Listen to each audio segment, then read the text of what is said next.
de agradecer a doutora Andréia de Mello Alexandre de Fraga, que é docente do Departamento de Pediatria, livre docente, né, por estar aqui com a gente, por compartilhar a sua aula, que foi a aula também da livre docência. Agradecer também a todos que já estão, né, e aos que ainda irão entrar.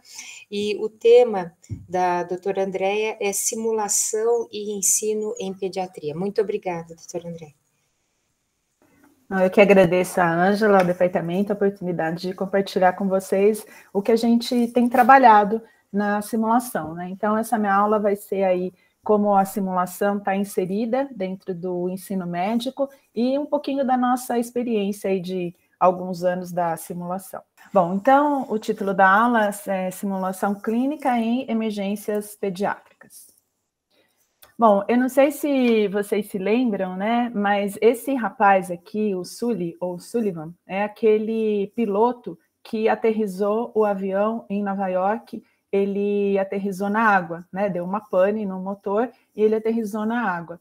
E essa frase é dele, então nem toda situação pode ser prevista ou antecipada. E não existe checklist para tudo.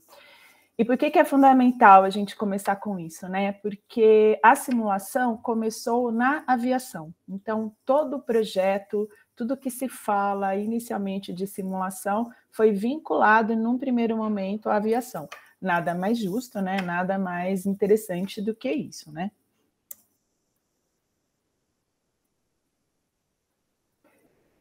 Vamos dividir aqui em 4 partes. Eu vou falar primeiro um apanhado geral sobre como começou a emergência pediátrica, depois a gente já volta para a simulação na emergência, simulação no ensino e a aplicação dessa simulação. Então, começando a emergência pediátrica, né? A emergência pediátrica, ela se confunde um pouco com a simulação. Cada uma no seu plano, mas elas acabam se confundindo em termos de data, de início aí das atividades, né? Então, a primeira coisa que se tem em notícia foi que em 1968 foi fundado o American College of Emergency Physicians, né, nos Estados Unidos. Em 1974, o ACLS, super difundido, né? Todos os nossos alunos fazem, a gente também aconselha fortemente que eles façam, mesmo sendo o AC, que é o do cardíaco. O ATLS, que é o primeiro aí, foi em 1978, onde era falado sobre o trauma, né? Atendimento do trauma, daí que vem o ABCD. Em 1979, a medicina de emergência foi reconhecida como especialidade nos Estados Unidos. E o primeiro programa de medicina de emergência foi um pouquinho depois, em 1982. Então, tem alguns programas de treinamentos aí, né, que foram estabelecidos. Sempre o primeiro é o BLS, que é o Basic Life, o Advanced Life Support, logo na sequência, são alguns outros programas. O nosso PALS, né, que é o Pediatric Advanced Life Support, e o PIAS, que ele é não só aí para médicos como para enfermeiros, mas para quem faz muito resgate, tá? Então, para o pessoal que trabalha nas ambulâncias, isso é o que está mais associado. Então, esses são alguns programas aí de treinamento que a gente tem. E no Brasil, né? O que aconteceu para implementar a emergência no Brasil, né? Então, a gente tem vários problemas aí que podemos discutir até depois, né? Então, primeira coisa, o território, ele é muito grande e a gente tem muitas diferenças regionais, né? Então, é bem complexo a gente manter aí o mesmo programa unificado. Ainda em termos aí de diversidade, né? A gente tem muitas realidades epidemiológicas diferentes do nosso país, né? Então, eventualmente, o que é incidente numa região não é incidente na outra, né?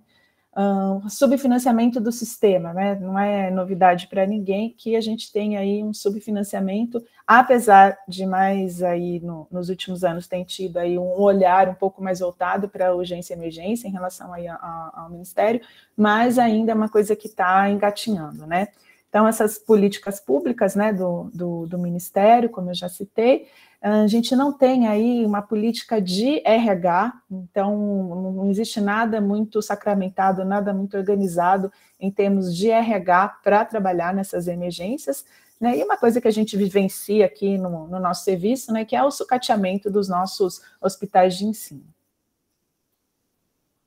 mas existem resistentes, né? Eu sou uma das resistentes, esse aqui somos nós 4 aqui da emergência aqui da Unicamp, então tem o primeiro pioneiro aqui, o professor Emílio, o Marcelo, eu e o Fernando, nós somos aí 4 emergencistas. Essa foto eu coloquei, porque essa foto foi quando a gente foi aí contemplado com o nosso título de emergência, né? Foram 22 pediatras, né, que foram aí contemplados com o título de emergência, e nós fomos aí da primeira turma e temos o privilégio de trabalhamos juntos muito tempo. O Emílio se aposentou há alguns anos, mas a gente ainda mantém esses contatos aqui, principalmente em congressos, né, nessa parte científica a gente se encontra. E como então que nós vamos inserir a simulação na emergência, né? Como que ela começou?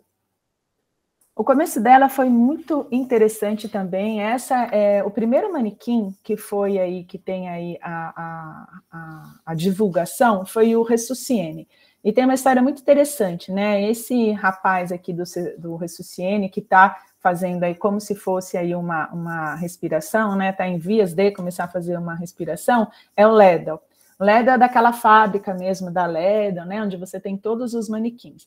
Ele era um engenheiro que tinha uma fábrica de brinquedos, e nessa fábrica de brinquedos, ele foi, na década de 50, ele foi procurado por pessoas de equipamentos, né, que queriam vender aí equipamentos para montar um manequim que, a princípio, fosse para ajudar na ressuscitação. Estava começando também, nessa época, a se falar mais em ressuscitação, em começar a falar de compressão torácica, ventilação, a importância disso, né? E ele foi uma das pessoas que foi contactadas por conta dessa fábrica. E tem uma peculiaridade aí, né, que o Ledel, ele teve que uma vez fazer uma respiração, fazer como se fosse uma ressuscitação mesmo no filho dele aí, que tinha sido vítima de um acidente por submersão, né? Foi um quase afogado, e foi o Ledel mesmo que fez teoricamente, essa ressuscitação no filho dele. Então, além de tudo, ele tinha um interesse particular. E uma coisa interessante aqui, por que ela chama N, né? Então, a Ressusciene, porque, na verdade, a imagem dela é uma imagem que foi tirada de uma senhora, de uma moça, na verdade, uma adolescente, que foi vítima de afogamento no Sena, em 1880. E aí, ela é uma curiosidade, né? Mas ela foi uma pessoa que ficou sem ser aí identificada.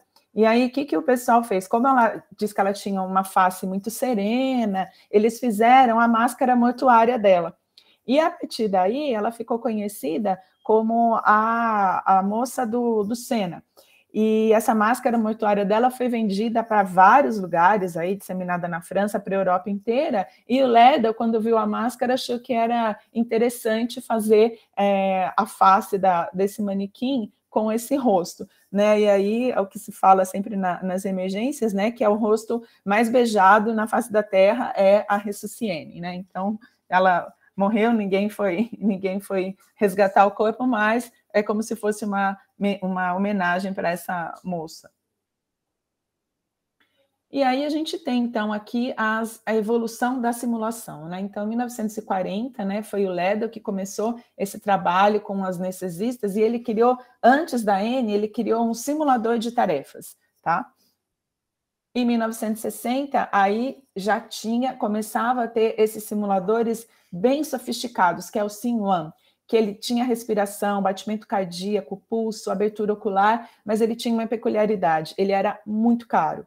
Então, nesse primeiro momento, nessa década de 60, isso foi abandonado e foi retomado só a partir de 1980, já com os simuladores de alta fidelidade. Aí tinham 2 grupos grandes, né? Esse grupo CASE, que era americano, e esse grupo GAS, que era um grupo europeu. Eles eram os responsáveis pela fabricação desses ressuscitadores aí, de vida. Em 1990, começou aí a simulação clínica no Brasil. Vejam como a gente está 20 anos aí em atraso, né, em relação aí aos Estados Unidos, né, como a gente conseguiu aí implantar esses cursos, né, 20 anos depois que a gente conseguiu primeiro o ACLS e o ATLS, que obviamente usam todos esses manequins aí. E em 2010, que foi a introdução da simulação no ensino. Começou inicialmente na UFSCar, e o COBEM abraçou a causa, né? Então, o COBEM, eles achavam que é o Comitê Brasileiro de Ensino Médico, eles viram, né, que isso realmente era benéfico para o ensino e meio que abraçaram essa causa e começaram a divulgar nos congressos. Então, aqui tem a evolução da simulação, né? Então, esse primeiro aí é a face, né? Essa é a máscara mortuária, né, da Ressusciene. Esse é aquele que eu falei de 1960, que ele era muito efetivo, mas muito caro, que foi aí abandonado. E agora, né, mais atualmente, a gente já tem esses outros tipos aí de simuladores, né, que você tem aí uma fidelidade maior. E finalizando, essa aqui é aquela mesa de simulação onde você pode usar inteligência artificial, e aí a coisa fluiu, né? Agora a gente tem inúmeras tecnologias aí associadas à simulação. Em paralelo a isso, né, a simulação crescendo de um lado, começou a ter aí uma procura pela reforma da educação médica, né? E o que foi observado, né? Que o currículo ele tinha aí uma sobrecarga de informação durante a graduação. Então, era aquele currículo que era mais voltado no professor, menos voltado no aluno. Isso fazia com que os alunos não tivessem aí o aprendizado das habilidades clínicas, dessa comunicação. Então, foi visto que aquele formato de ensino, que era aula, todo mundo dentro da classe e tal, não era um formato que contemplava muitas pessoas, né?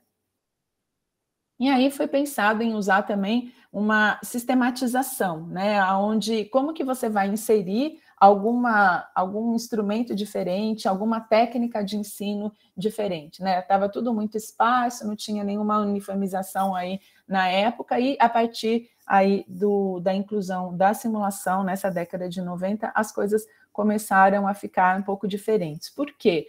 Porque a simulação, ela é um ambiente seguro, onde os alunos eles têm uma liberdade para errar e discutir os motivos do erro. É muito diferente você ter um aluno diante de um paciente fazendo algum tipo de procedimento e esse aluno diante de um manequim, mesmo sendo de alta fidelidade, fazendo o mesmo procedimento, né? Então, acho que uma das grandes vantagens da simulação é essa, né? O aluno, ele pode, teoricamente, errar, e aí a gente para o cenário e vai discutir os motivos desse erro.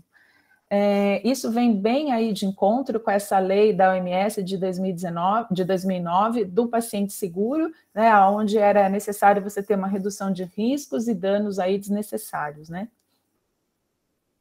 E essa metodologia, atualmente, é uma das principais ferramentas aí para o ensino médico, que não é difundida em todos os lugares aqui no Brasil, mas aí fora, realmente, ela se concentra como sendo uma das principais ferramentas. E como foi colocado, né, a simulação nas diretrizes curriculares nacionais, né? A gente teve aí a reforma da curricular, e aí nas diretrizes ela começou em 2014, Ministério da Saúde, junto com a Organização Pan-Americana de Saúde, eles fizeram, e essa escola andaluza, né, de saúde, que é espanhola, eles começaram a integrar aí a simulação nas DCMs. E um dos pioneiros foi na UFSCar, onde teve essa primeira oficina aí de simulação médica, que foi em parceria com uma entidade privada. Acho que vale aqui a gente sempre relembrar que essas parcerias, atualmente, elas são muito importantes, né?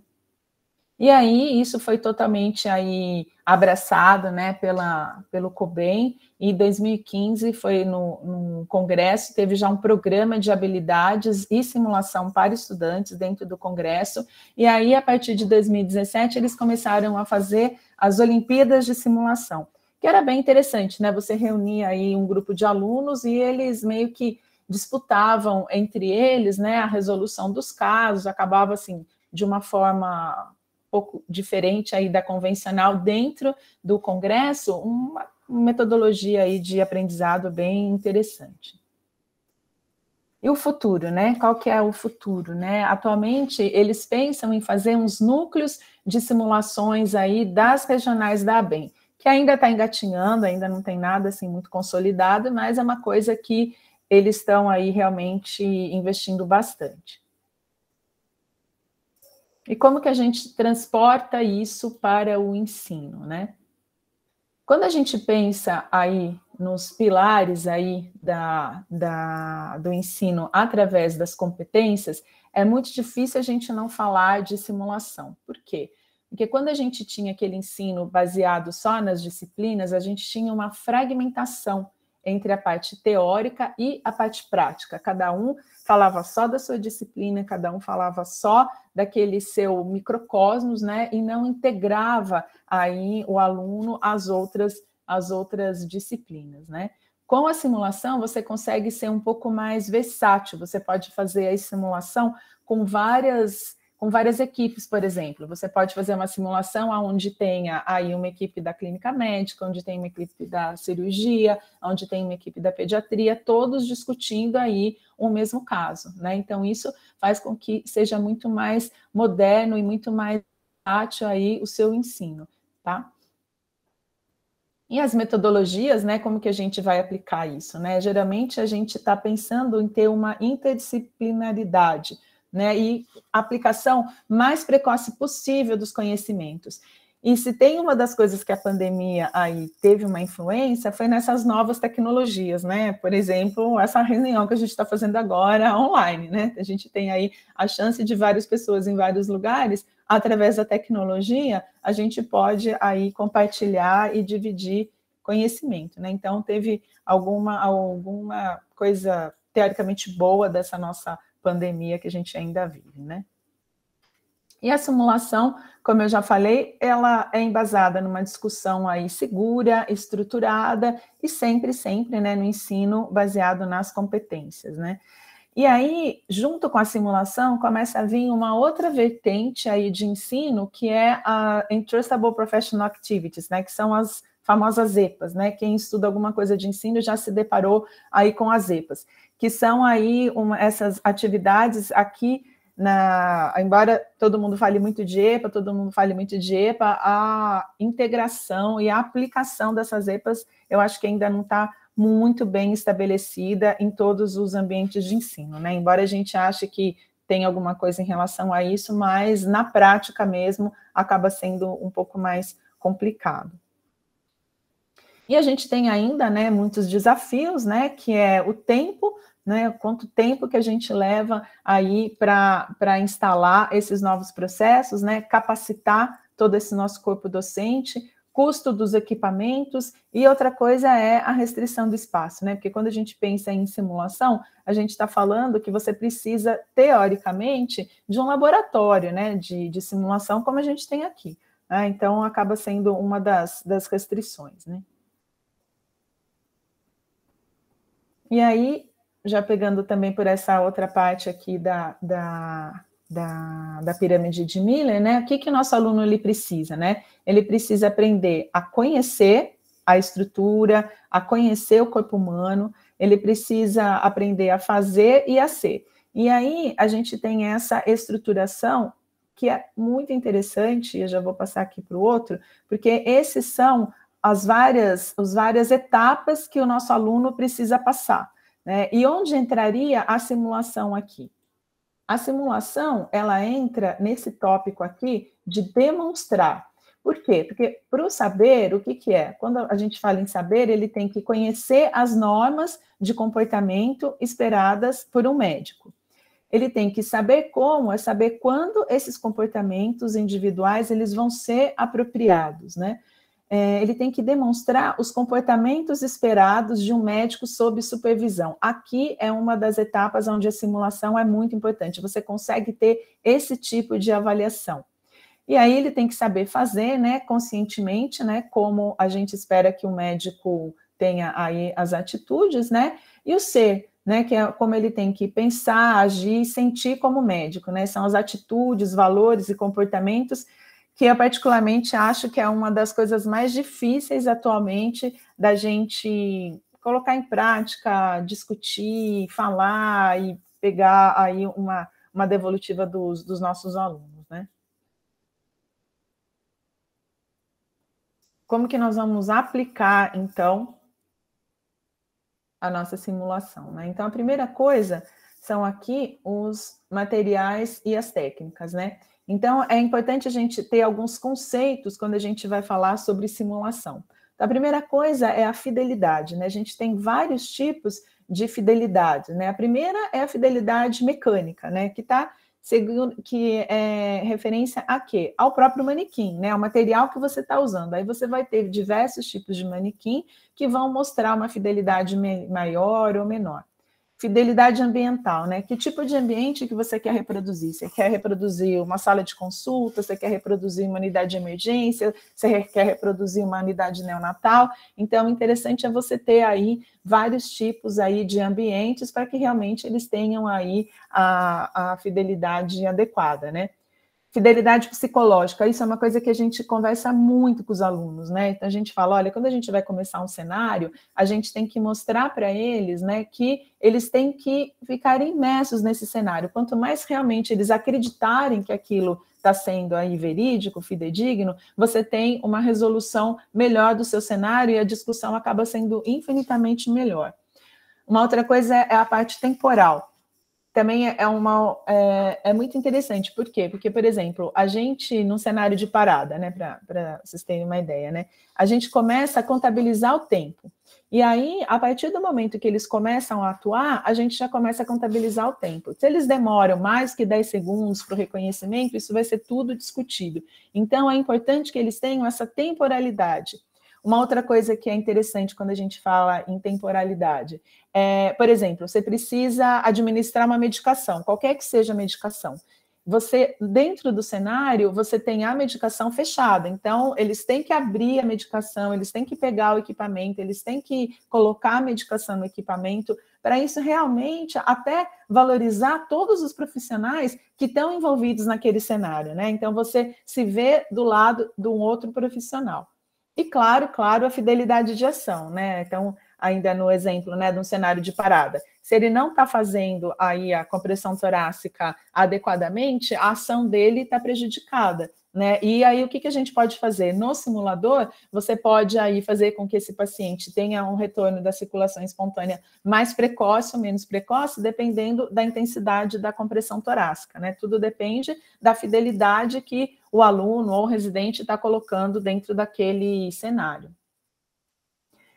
Um outro conceito que a gente tem atualmente é a realidade virtual, né? Cada vez mais inserida aí nos manequins, nas mesas, né? Eles têm aí aquelas, todo mundo já deve ter visto, né? Pelo menos na televisão aqui, são aquelas máscaras de realidade virtual, onde você tem lá, por exemplo, simula o coração, você coloca a máscara e aparece o coração funcionando, enfim. Tem essas máscaras aí de realidade virtual para muita coisa, mas não é uma coisa que atualmente a gente tem, e eu acho que para a nossa realidade, essa aplicabilidade, por enquanto, não seria assim mais importante, né? Não acho que é interessante fazer esse tipo de investimento agora nesse tipo de material. A gente tem várias outras coisas que a gente pode investir menos custosas e que vão dar resultados muito bons, né?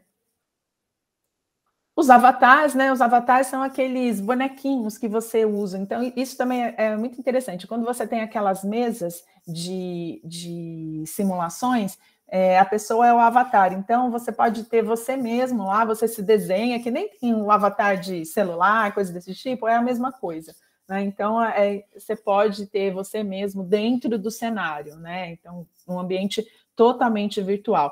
Isso foi uma coisa que foi muito falada agora na pandemia, porque vários congressos, né, eles fizeram esses avatares dos apresentadores, né? Então a pessoa ficava na sua casa, ia apresentar o seu trabalho, mas você tinha o seu avatar, né? Era como se você estivesse levantando, indo lá apresentar. Foi uma das novidades aí que a gente teve nesse cenário. Sempre tem que ter no cenário, né, da simulação o facilitador ou o tutor, que é aquele que vai dar um enredo, né? Aquele que vai colocar o caso, que vai acompanhar os alunos, né? Aquele que a gente chama de organizador desse cenário.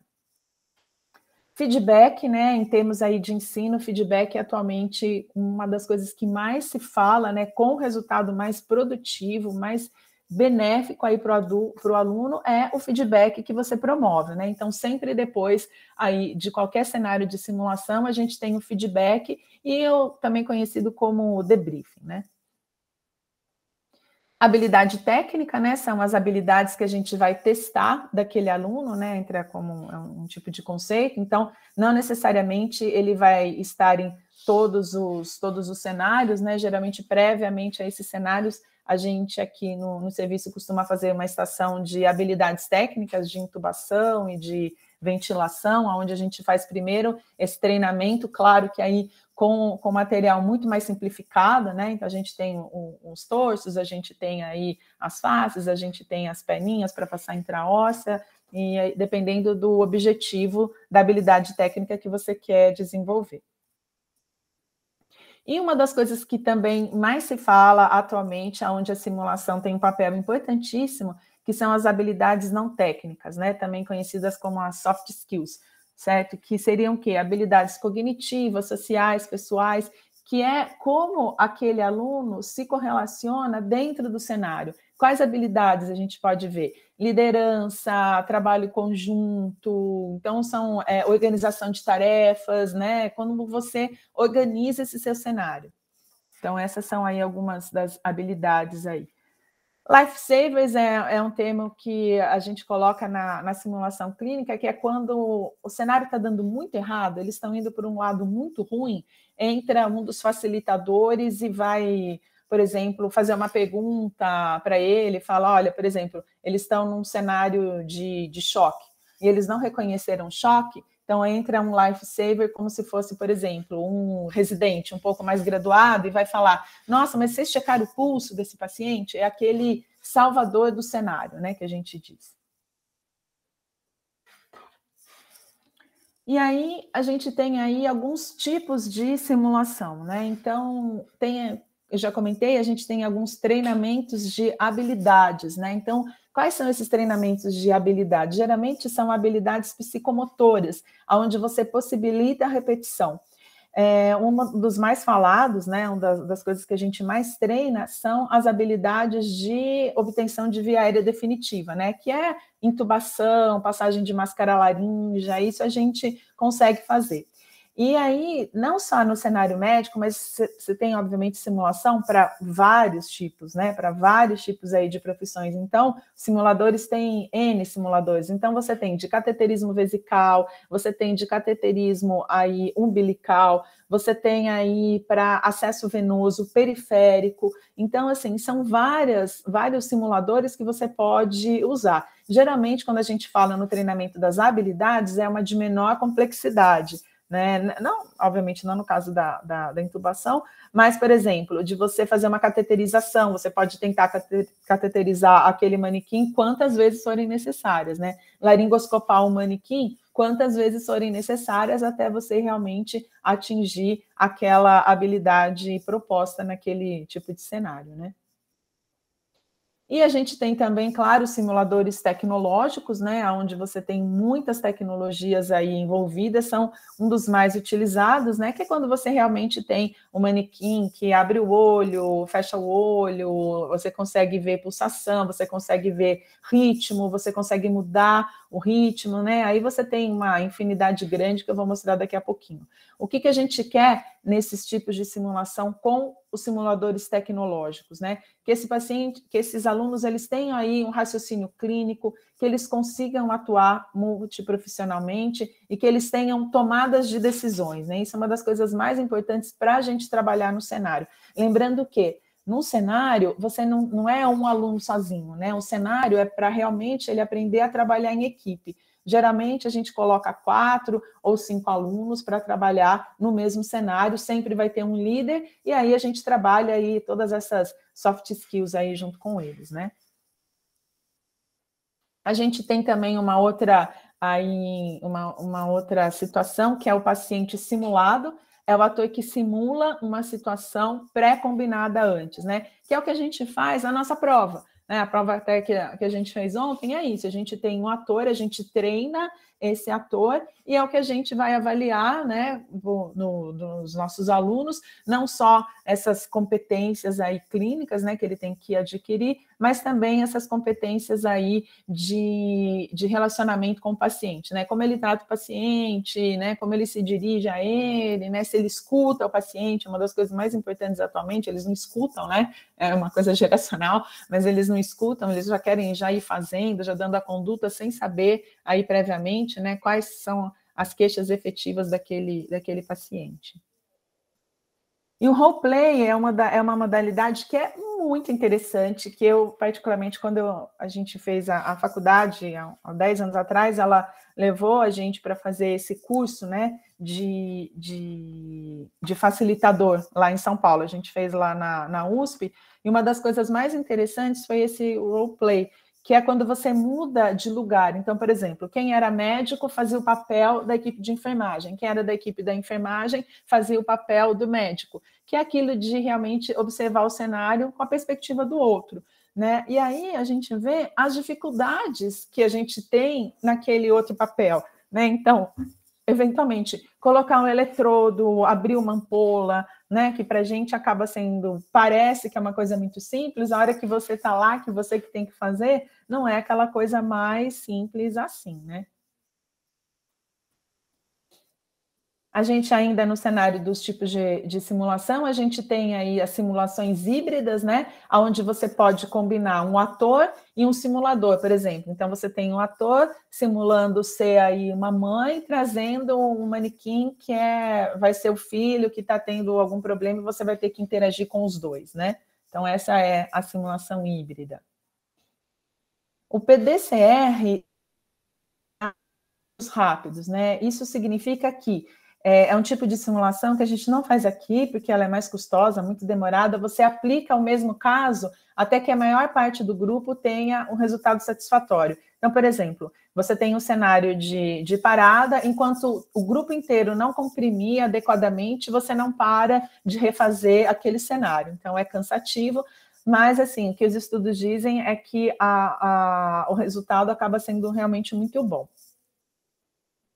A gente tem a simulação virtual, que ela é totalmente apresentada em tela, a gente não trabalha aqui com isso, são as mesas, lembra que eu falei dos avatares? É aquela situação onde você tem o cenário todo na tela, você consegue controlar tudo aí pelo computador, tem multimídia, e você faz essa interação aí virtual com o cenário, né? O seu avatarzinho que vai lá, examina, checa o pulso, tudo no botãozinho do computador. Eu, particularmente, acho meio aflitivo isso. Pode ser que seja aí uma falta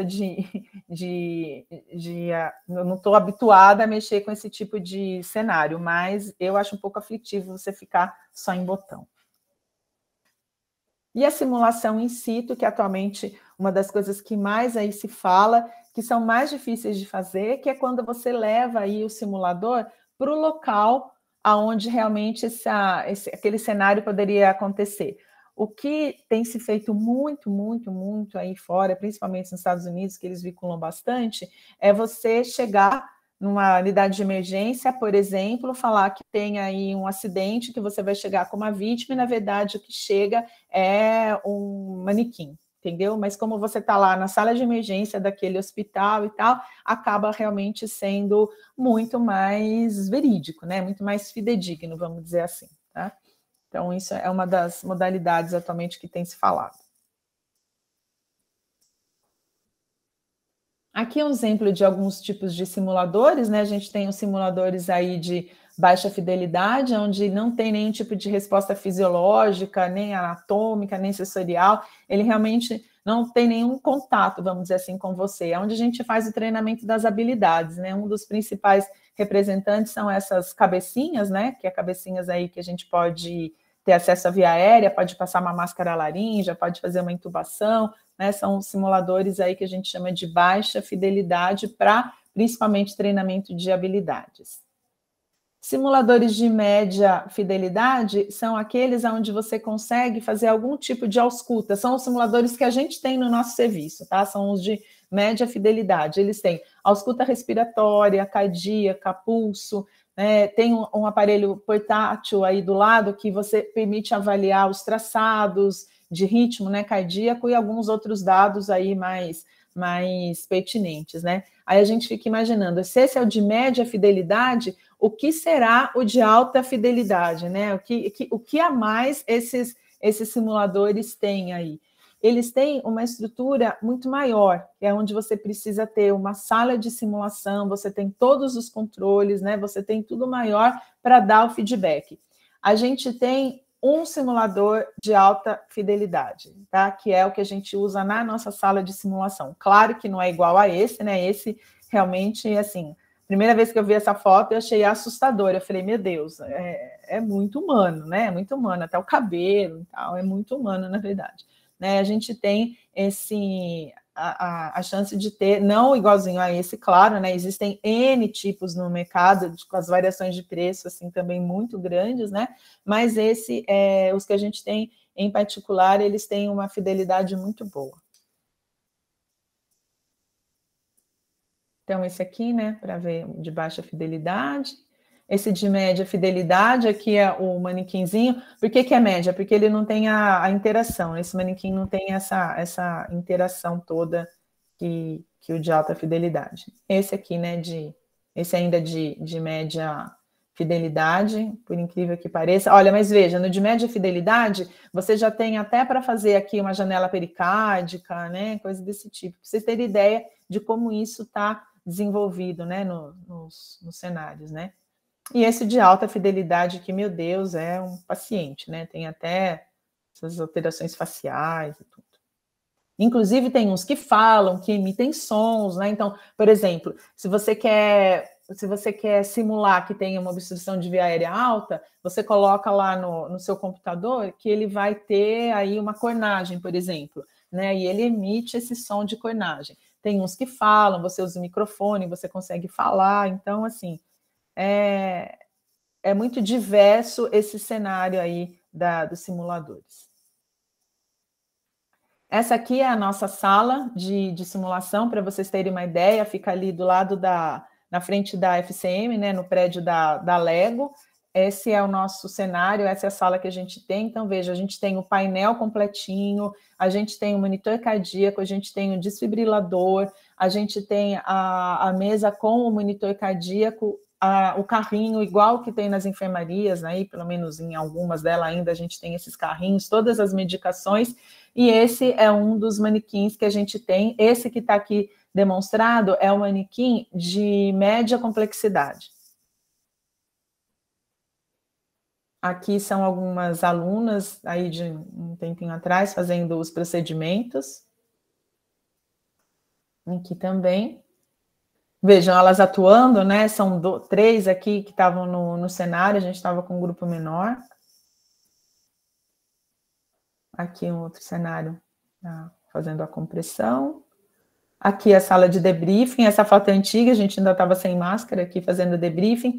E como que a gente faz? Então, você tem lá o cenário lá dentro, tem uma câmera lá dentro, a gente filma aquele cenário, depois a gente passa aqui na televisão e vai parando, vai reforçando, vai falando, né, o que aconteceu, se você faria diferente, todo mundo concorda, todo mundo faria assim e tal, e vai fazendo o desenrolar do cenário. Esse desenrolar do cenário é o que a gente chama de debriefing. E junto com o debriefing a gente dá o feedback. Você poderia ter feito isso, poderia ter feito aquilo, tudo de acordo aí com os cenários aí que eles tiveram.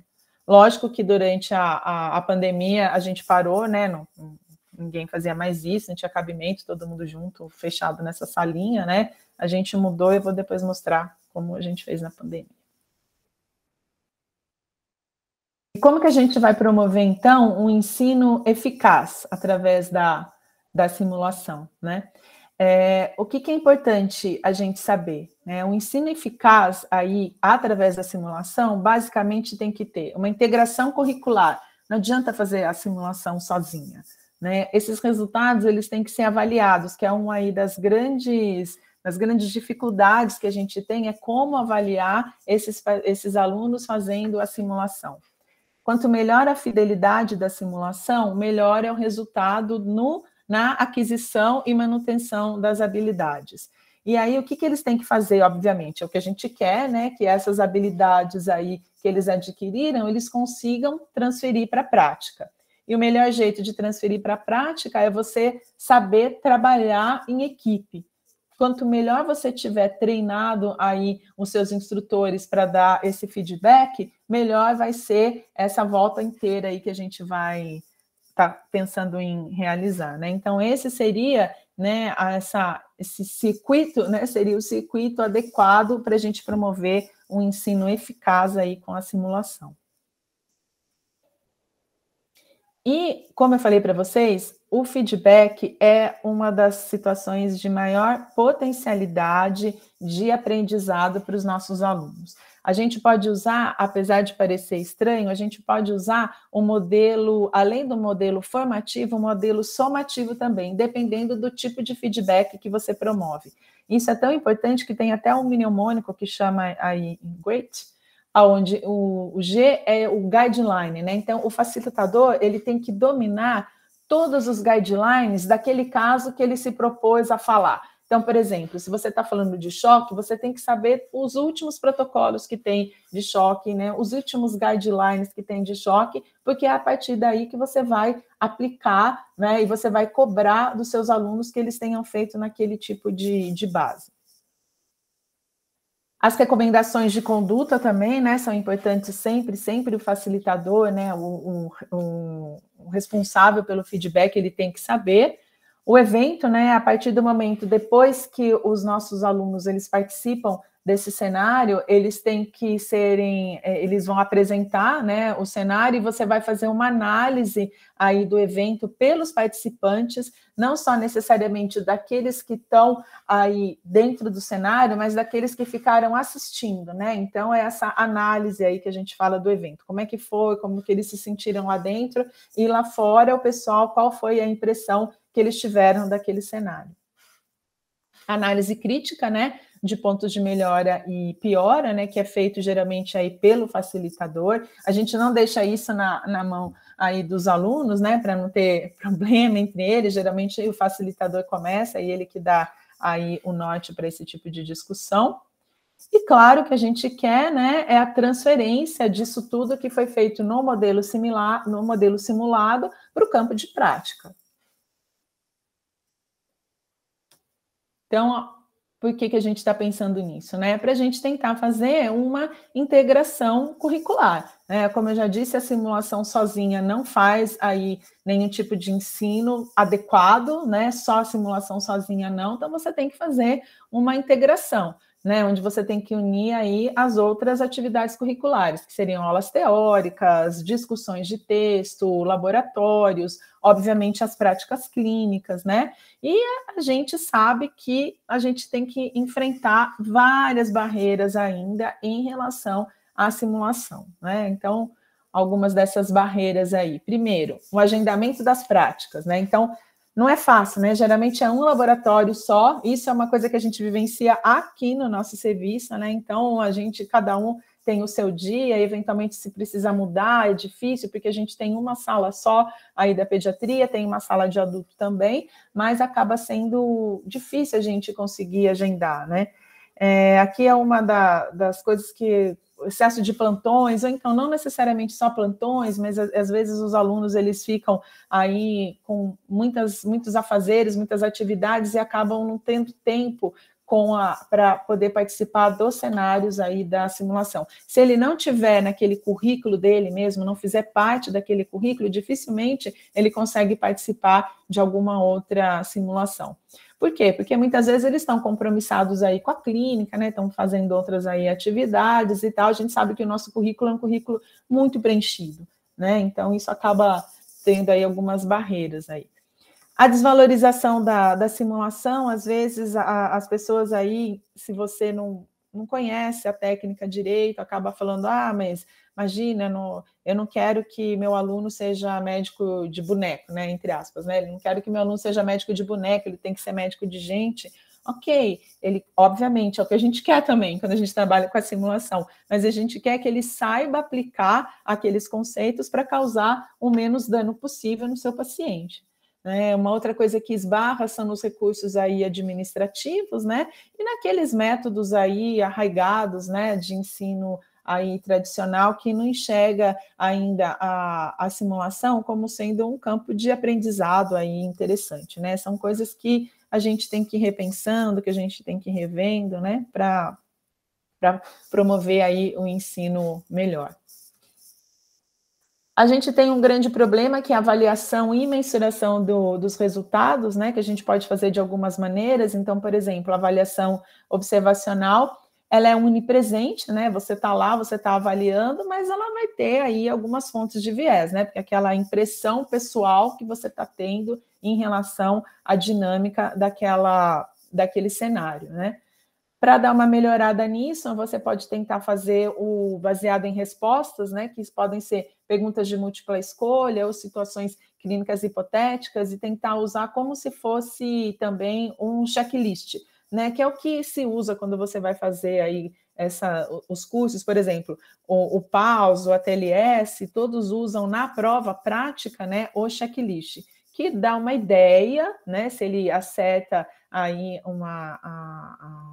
as coisas que tem que fazer, ele vai pontuando, mas não necessariamente ele sabe realmente atuar no caso como um todo, né? E esse APTIC, que é uma coisa assim muito extremamente sofisticada, onde você consegue mensurar aí, fica no manequim, o APTIC fica no manequim, e você consegue aí mensurar através da do local, a pressão do toque, do toque. Então, por exemplo, o próprio manequim, ele consegue mensurar se você fez uma compressão torácica na profundidade adequada, entendeu?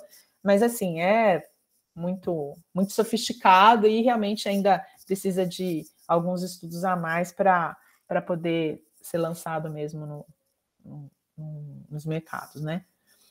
Então, a mensuração dos resultados é um dos maiores desafios aí que a gente tem para trabalhar com a simulação. A simulação, né, dependendo do objetivo educacional que você quer, você vai colocar aí os seus simuladores, né? Então, por exemplo, procedimentos básicos são os treinadores de tarefa simples. Se você quer simuladores mais completos, quando você está pensando numa resposta a evento, então, por exemplo, você quer aí que esse seu paciente tenha uma insuficiência respiratória, você aumenta a frequência respiratória dele, né? Então, são simuladores mais complexos. Realidade virtual, onde tem esses procedimentos de extrema habilidade, né? Então, aqui é uma cirurgia, é a simulação de uma cirurgia de ligamento cruzado, né? Que você pode fazer nos simuladores. E aí, gente, tem N tipo desses simuladores, né? Tem simuladores aí do campo ginecológico, para cirurgias ginecológicas, cirurgias do aparelho digestivo, tem várias, endoscopia, né? Tem, assim, a criatividade realmente nesse campo é muito grande, né? E aí, dependendo aí que você associa o recurso para a técnica que você quer, você consegue uma simulação de sucesso. A gente sabe que aquisição e manutenção de habilidades técnicas depende muito do objetivo, né, do que você quer. Geralmente, a aquisição das habilidades é o objetivo mais frequente quando, obviamente, a gente está treinando uma habilidade, né? Então, você quer que aquele aluno seu aprenda a entubar, você coloca ele fazendo esse treinamento aí das habilidades, né? O problema é essa manutenção do conhecimento, né? Os estudos aí em relação a isso, eles são meio mistos em relação à retenção do conhecimento, mesmo aí pensando em treinamento de habilidades, às vezes você não sabe aí se é melhor você fazer um treinamento, né, primeiro, aí depois de 3, 4 meses você faz um treinamento no final, e aí você faz essa quantificação. A literatura, assim, é muito vasta, é muito ampla, e ainda você não tem um resultado aí realmente congruente para dar um norte para isso.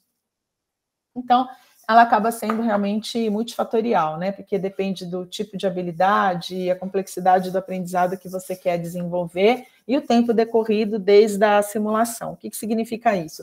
Uma simulação aí que você ensina num primeiro momento, né? em janeiro, por exemplo, pode ter um resultado. E depois, se você fizer com os mesmos alunos a mesma simulação em dezembro, pode ser que você tenha um resultado diferente, porque depende do tipo de habilidade que você testou lá. Então, se você testou a habilidade de reconhecimento de insuficiência respiratória, por exemplo, é esperado que ele tenha aí um ganho entre o mês de janeiro e o mês de dezembro, mas isso não necessariamente pode ocorrer, depende do tanto de pacientes aí sim que ele viu na prática, né, para ele ter desenvolvido essa habilidade de reconhecimento. Então, assim, essa quantificação que acaba sendo aí mais complicada, né? E aí, apesar disso tudo, a gente sabe que se você for usar a hierarquia do Kirkpatrick, né, que é uma das coisas que a gente, quando trabalha com ensino, a gente vê, é essa transferência de habilidade para a prática, ela é o topo da hierarquia, é o seu nível maior aí de conhecimento, de aquisição de conhecimento, é a transferência de habilidade para a prática, né? E aonde isso foi visto, né? As duas situações aí na literatura que mais são vistas é que você tem um atendimento melhor à parada cardiorrespiratória e uma menor ocorrência de infecções em catéteres, né? Se você faz um treinamento aí adequado, né, de como essas pessoas aí se paramentam, como elas fazem toda aquela preparação para a passagem de catéter, você viu que tem bem menos infecções. São as duas situações aí que na literatura elas são bem faladas, né? E quando você está treinando aí a sua equipe, na verdade, você tem que treinar para eles não terem, né, esse tipo de comportamento, né? Então, você quer que eles tenham aí objetivos compartilhados, você quer que eles tenham aí uma consciência da situação, o que às vezes é difícil quando você está trabalhando com um aluno, às vezes a gente fala que eles ficam meio alheios, né, ao cenário, mas você tem sempre que trazer, aí é o papel do facilitador, trazer para o cenário de novo, né? Você tem que aí ter uma equipe que consiga aí ter uma coordenação adequada e uma liderança e, claro, um respeito mútuo, né? Por que que isso é tão importante? Porque 70% aí dos casos, o principal erro médico foi notado que tinha uma falha de comunicação da equipe, né? Então, é muito importante a gente trabalhar esse tipo aí de habilidade, né? E aí, né, o atendimento ao paciente é um esporte coletivo do físico. Como que a gente faz, né? Essa aqui é a nossa equipe, né, lá do pronto-socorro. Tem alguns dados importantes que, por exemplo, a experiência clínica dentro do cenário da simulação não é um fator determinante na eficiência do instrutor, porque quando você está diante de um cenário, você tem que ser muito técnico, né? Então, você não precisa ter atendido aí 100 insuficiências respiratórias para coordenar um cenário de insuficiência respiratória, por exemplo, né? É lógico que depois, no debriefing, né, claro que toda a sua experiência pessoal vai enriquecer, mas ele não é determinante para você montar aí um cenário. Por que que isso é tão importante de saber? Porque às vezes você tem aí lugares, escolas menores, que não tem aí um número grande de pessoas envolvidos, né, nesses treinamentos, né, envolvidos nesses cenários, mas você pode, a mesma pessoa, trabalhar aí com vários cenários diferentes, né? Basta ele estar treinado, né, estudado e apto para aquela realização. Em relação aí os profissionais de saúde que estão desempenhando alguma função, eles não necessariamente precisam ser da mesma profissão. A gente tem uma experiência muito legal, eu fui instrutora do PAUS aí vários anos, né? E a gente trabalhava com os dois profissionais, né? Que era o profissional médico e o profissional enfermeiro. E realmente, além do roleplay, né, que a gente sempre fez, era muito interessante a gente ter esse misto aí de profissionais trabalhando junto, porque é o que vai acontecer.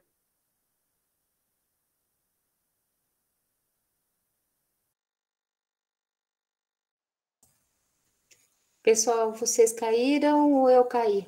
Vocês estão ouvindo, Andréia?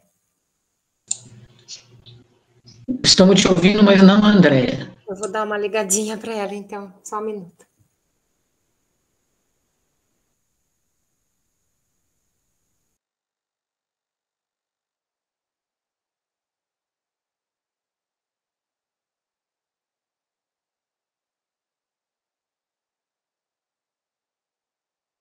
Pessoal, desculpa aí, a gente às vezes tem esse probleminha aí. Já estou ligando para ela, a gente já vê.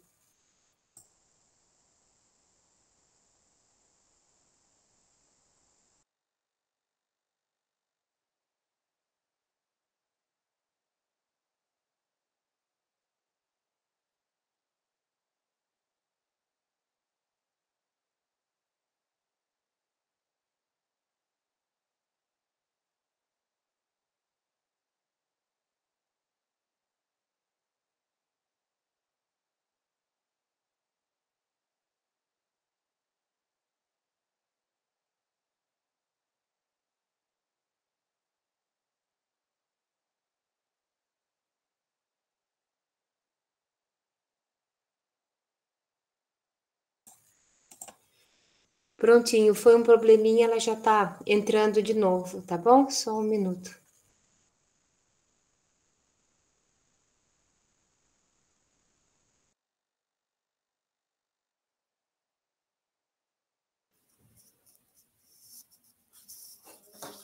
Voltei? Sim. Tudo certo, Andréia, tudo certo. Ah, meu Deus. Acontece. E a gente só fica olhando, né, para a tela. Eu falei, gente, a Ângela está me ligando? O que será? Vamos voltar então, né? Vamos voltar, desculpa. Que é isso? É que eu estou aqui no departamento, né? Às vezes acontece mesmo. Bom, então eu não sei até que ponto vocês escutaram, mas então, o que eu estava falando... Até aí mesmo. Até aqui.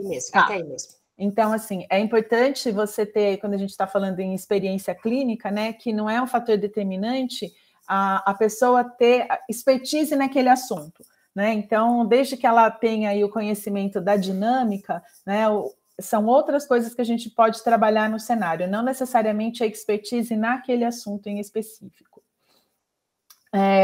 Outro dado que é importante é que os instrutores e os alunos, eles não precisam ser da mesma profissão. Na verdade, é muito enriquecedor quando a gente tem duas profissões aí juntas, né? Então, por exemplo, trabalhei muitos anos como instrutora do PAUS, a gente sempre trabalhou com o profissional da enfermagem e o profissional médico, fazia parte do curso, né? Então, fazia esse mix na hora do atendimento e realmente era extremamente aí enriquecedor.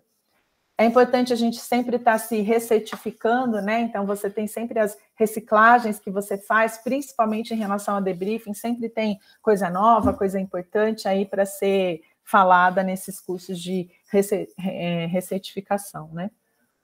E uma das coisas limitantes ainda que a gente tem são a escassez de dados, né? Então, a gente, claro, não vai falar só coisa boa, tem coisa ruim também, né? Então, a gente tem poucos dados, né? Muito se faz, mas comparativamente ao que se faz, pouco se tem de dado, porque realmente as pesquisas acabam sendo aí mais qualitativas, menos quantitativas, e isso para a gente acaba dificultando um pouco, né? Bom, e aqui para vocês terem uma ideia do nosso laboratório de habilidades, né, como tudo começou. Então, começou aqui em 2007, a gente estava num congresso paulista de pediatria, estava a gente lá do pronto-socorro, toda a equipe lá, a professora Angélica, aí a gente viu essas palestras, alguma coisa, e começamos a pensar nisso, né? Em 2008 foi feito um projeto pelo professor Emílio, né? Ele elaborou esse projeto de inserção da simulação no currículo da emergência pediátrica, começamos com a gente lá, todo esse laboratório. Em 2009 foi inaugurado o centro de simulação da faculdade. Em 2012 que nós começamos aí com a proposta, foi implementada pela primeira vez na graduação. Vejam aqui, a gente está aí, tem aqui o professor Emílio na foto, eu aqui na foto, muito tempo atrás, né? E aí as nossas primeiras incursões aí nessa missão. Então, aqui, uma das coisas que a gente começou a fazer e faz ainda, ficamos parados na pandemia, voltamos agora, é o OSCE, né, que é um dos tipos aí de metodologia que a gente usa de avaliação muito boa, né, que é o que a gente acabou de fazer ontem. Aqui são os cenários do treinamento das habilidades, então, veja, aqui a gente está treinando, eu estou aí com o bolsa válvula máscara na mão, né, a gente está treinando aí essas habilidades aqui para os alunos. aqui também, os manequins aqui de baixa fidelidade, né, os realizadores de tarefas, aqui também. Aqui a nossa sala de simulação, que eu já tinha mostrado, né, para a gente ter uma ideia, né, do que a gente tem lá. Aqui a sala de controle. Então, vejam, a gente tem essas duas salas, não sei se dá para ver. A direita é a sala da pediatria e a esquerda é a sala da clínica, né? E aqui a gente tem a central. Vejam que nesse computador a gente consegue enxergar tudo que está se passando. E que está sendo lá, né, passado dos alunos. E embaixo é todas as alterações que a gente põe no paciente. Então, no manequim que está lá, são as alterações a gente coloca aqui nesse computador aqui. Aqui está rodando o filminho?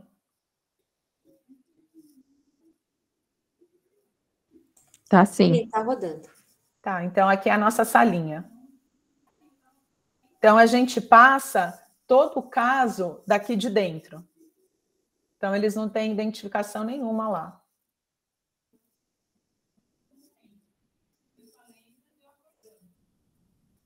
Então, essa sou eu, né, passando o caso.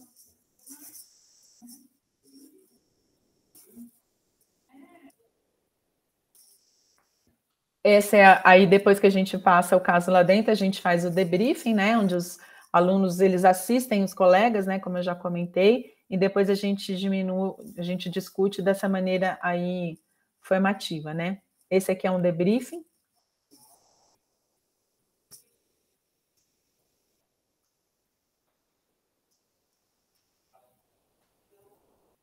Esses são os alunos, e são alunos do 6º ano que a gente trabalha.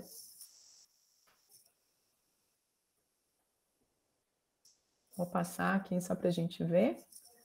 Aqui é a simulação na prática.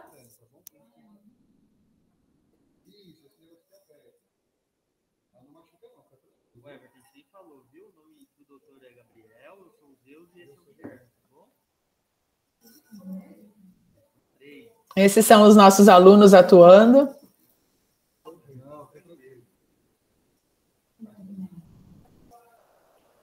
É porque a gente atende conjunto para poder aprender junto com você. E porque assim a gente pode aprender mais gente ao mesmo tempo, entendeu? Vocês ensinam muito pra gente. A gente não consegue ouvi-los, viu, André? Tá. Então já vou passar, porque é legal eles falando.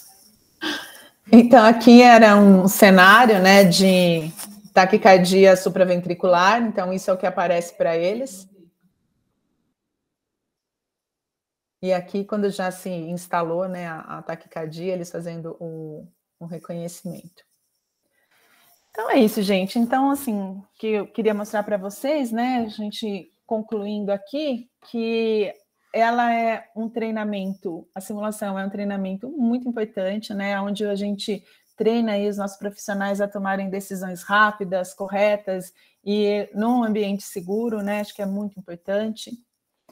Fortalece muito esse trabalho em equipe, né, onde a gente vai ver a técnica, né, como eles estão usando a técnica, como eles fazem a comunicação, como eles estão aí, né, gerenciando o atendimento, como eles estão aí trabalhando essa capacidade da liderança. A gente tem como aí diminuir, né, situações de risco para o nosso paciente, né, então a gente consegue fazer aí várias situações prévias, né, para os alunos antes deles realmente atuarem no cenário de verdade, né. E atualmente, em termos aí de ensino de saúde, é uma das novidades aí para a gente, né, onde você tem tido aí uma boa aceitação.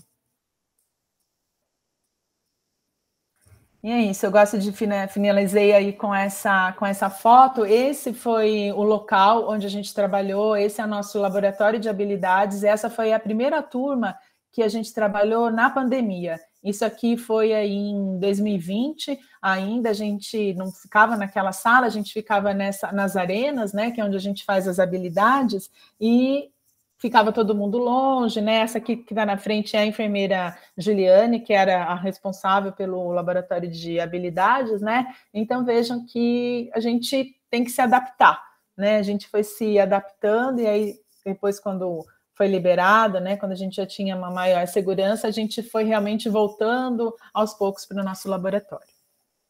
Mas é isso. Muito obrigada. Fico aqui à disposição.